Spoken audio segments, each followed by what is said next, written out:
اعوذ باللہ من الشیطان الرجیم بسم اللہ الرحمن الرحیم۔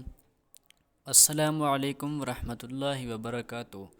یوٹیوب چینل قرآنی وظائف کے دیکھنے اور سننے والے معزز دوستوں، امید کرتے ہیں آپ خیر و عافیت سے ہوں گے۔ ہماری دعا ہے کہ اللہ آپ کو خیر و عافیت سے رکھے۔ ایک دفعہ پھر آپ دوستوں کی خدمت میں ایک نئی ویڈیو اور نئے وظیفے کے ساتھ حاضر ہیں۔ انشاءاللہ آج کی اس ویڈیو میں آپ دیکھنے اور سننے والے دوستوں کے ساتھ ایک خاص اور مجرب وظیفہ شیئر کریں گے۔ آج کی جو ہماری ویڈیو بنانے کا مقصد یہ ہے کہ مغرب اور عشاء کی نماز کے درمیان پڑھی جانے والی آپ کو ایک ایسی تسبیح بتائیں گے جس کو آپ نے وظیفہ کرنا ہے اور اپنے معمولات میں شامل کر لینا ہے۔ اس وظیفے کی کوئی لمٹ نہیں ہے۔ جب آپ کبھی پریشان ہوں یا کوئی مشکل گھڑی آ جائے تو پھر آپ نے مغرب اور عشاء کی نماز کے درمیان جو ٹائم ہوتا ہے اس وقت آپ یہ وظیفہ پڑھ لیں، تو اس وظیفے کی برکت سے وہ پریشانی اور وہ مسئلہ دور ہو جائے گا۔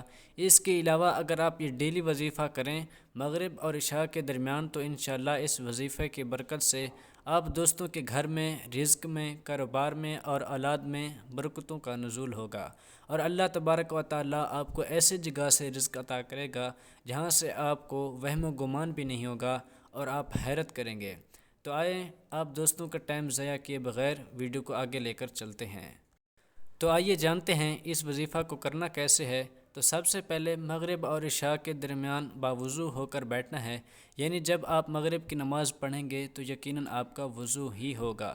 تو سب سے پہلے آپ نے 11 بار درود پاک پڑھنا ہے، تو پھر درمیان میں آپ نے تیسرا کلمہ پڑھنا ہے، جیسا کہ بسم اللہ الرحمن الرحیم، سبحان اللہ والحمد للہ ولا الہ الا اللہ واللہ اکبر ولا حول ولا قوت الا باللہ العلی العظیم۔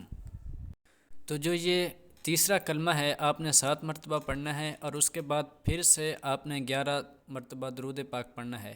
تو روزانہ آپ نے مغرب اور عشاء کے درمیان اس خاص اور مجرب وظیفہ کو اپنا معمول بنا لینا ہے، اور اول آخر درود پاک اور 7 مرتبہ تیسرا کلمہ پڑھنا ہے۔ انشاءاللہ اس وظیفے کی برکت سے آپ کی جو پریشانیاں ہیں، گھریلو مسائل ہیں، رزق کی تنگی ہے اور قرض کی پریشانی اور جتنے بھی آپ کے مسائل ہوں گے انشاءاللہ اس وظیفہ کی برکت سے ختم ہو جائیں گے۔ اس کے علاوہ اس کو آپ نے اپنی زندگی میں اپنا معمول بنا لینا ہے، تو انشاءاللہ آپ کی زندگی پرسکون ہو جائے گی۔ انشاءاللہ اس وظیفے کے آپ کو ایسے کرشمات دیکھنے کو ملیں گے، آپ ہر کسی کو یہ وظیفہ بتاتے پھریں گے۔ اور خاص کام یہ ہے آپ نے نماز کی پابندی کرنی ہے، اور مغرب کی نماز کے بعد فوراً ہی اس وظیفے کو کرنا ہے۔ وظیفہ جو بھی ہو اس کے لیے ضروری ہے کہ نماز پابندی کے ساتھ ادا کی جائے، کیونکہ وظائف اس وقت فائدہ دیتے ہیں جب نماز کی پابندی کی جائے، اور دعائیں بھی اس وقت قبول ہوتی ہیں جب نماز کی پابندی کی جائے۔ اکثر لوگ نماز کی پابندی کرتے نہیں اور اوراد و وظائف پر زور لگاتے ہیں، تو جب فائدہ نہیں ہوتا تو دوسرے لوگوں کو بھی مس گائیڈ کرتے رہتے ہیں۔ دوستو، میں امید کرتا ہوں آپ کو یہ آج کی ویڈیو ضرور پسند آئے گی۔